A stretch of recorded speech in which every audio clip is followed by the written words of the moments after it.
Long time সময়ের পরে Samsung গ্যালাক্সির লো বাজেটের একটি ফোন লঞ্চ করেছে স্যামসাং গ্যালাক্সি A06। যারা লো বাজেটের মধ্যে স্যামসাং গ্যালাক্সির ফোন নিতে চাচ্ছেন তাদের জন্য কিন্তু আজকের এই ভিডিওটি অনেক গুরুত্বপূর্ণ হতে যাচ্ছে। তো চলুন স্যামসাং গ্যালাক্সি A06 ফোনটিতে কি কি সুযোগ সুবিধা থাকছে বিস্তারিতভাবে জেনে আসা যাক। ততক্ষণে আপনারা যদি আমার চ্যানেলে নতুন হয়ে থাকেন অবশ্যই চ্যানেলটি সাবস্ক্রাইব করে পাশে থাকা বেল আইকনটি বাজিয়ে দিন। ফোনটির আউটলুক অনেক সুন্দর করেছে। আউটলুক এবং ডিজাইনের দিক থেকে ফোনটি অনেক সুন্দর। আউটলুক এবং ডিজাইনের দিক থেকে ফোনটির কোনো ঘাটতি নাই। ফোনটিতে 8.1 mm থিকনেস ব্যবহার করেছে এবং ওয়েট হিসাবে 189 গ্রাম ওয়েট করেছে।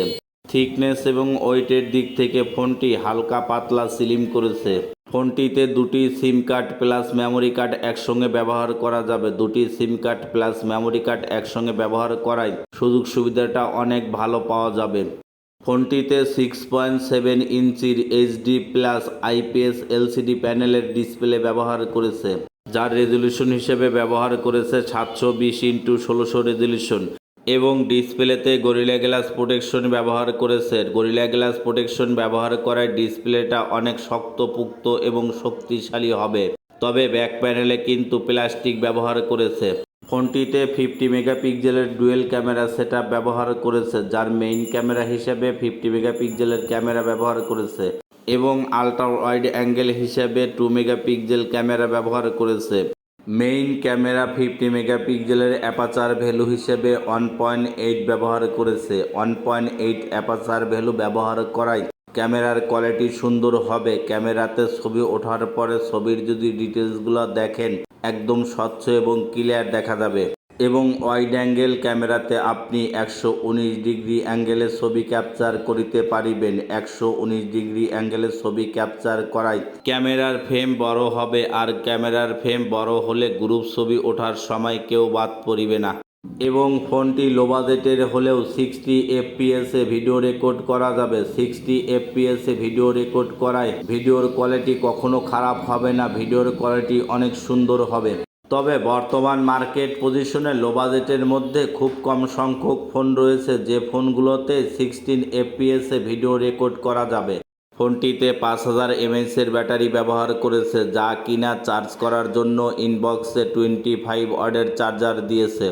ইনবক্সে 25 ওয়াটের চার্জার দেওয়ায় ফোনে ফুল চার্জ করার জন্য অতিরিক্ত বেশি সময়ের প্রয়োজন হবে না। চার্জ দ্রুত এবং অনেক ফাস্ট হবে। ফোনটি আপডেট করা অ্যান্ড্রয়েড ভার্সন 14 করেছে এবং অপারেটিং সিস্টেম হিসেবে স্যামসাং ওয়ান UI 14 করেছে। ফোনটির চিপসেটের কথা যদি চিন্তা করেন, ফোনটিতে মিডিয়াটেক হিলিও G85 চিপসেট ব্যবহার করেছে। মিডিয়াটেক হিলিও G85 চিপসেটটি গেমিং একটা চিপসেট। আপনি যদি পাবজি, ফ্রি ফায়ার বা বিভিন্ন ধরনের অনলাইনের যে গেমসগুলো রয়েছে খেলেন, স্মুথলি খেলিতে পারিবেন। তবে হাই গ্রাফিক্সে ভারী ধরনের গেমস খেলা বা প্লে করা যাবে না। হাই গ্রাফিক্সে ভারী ধরনের গেমস খেলা বা প্লে করা ছাড়া অনলাইনের ছোটোখাটো যে গেমসগুলো রয়েছে সকল প্রকার ছোটোখাটো গেমসগুলো স্মুথলি খেলা যাবে কোনো প্রকার ঝামেলা ছাড়াই। ফোনটিতে সাইড মাউন্টেড ফিঙ্গারপ্রিন্ট ব্যবহার করেছে। সাইড মাউন্টেড ফিঙ্গারপ্রিন্ট যথেষ্ট ফাস্ট এবং স্মুথ কাজ করিবে। ফোনটি বর্তমান মার্কেট পজিশনে 3টি ভেরিয়েন্ট লঞ্চ করেছে, 464, 4128 এবং 6128। 3টি ভেরিয়েন্টই মার্কেটে অ্যাভেলেবল পাওয়া যাবে। ফোনটির প্রাইজের কথা যদি চিন্তা করেন, ফোনটির 464 প্রাইস করেছে 13,999 টাকা, 4128 প্রাইস করেছে 14,999 টাকা এবং 6128 প্রাইস করেছে 16,999 টাকা। তো বন্ধুরা, বাজেট সেগমেন্টে ফোনটির ওভারঅল কনফিগারেশন আপনাদের কাছে কেমন লেগেছে অবশ্যই কমেন্টে জানাতে ভুলবেন না।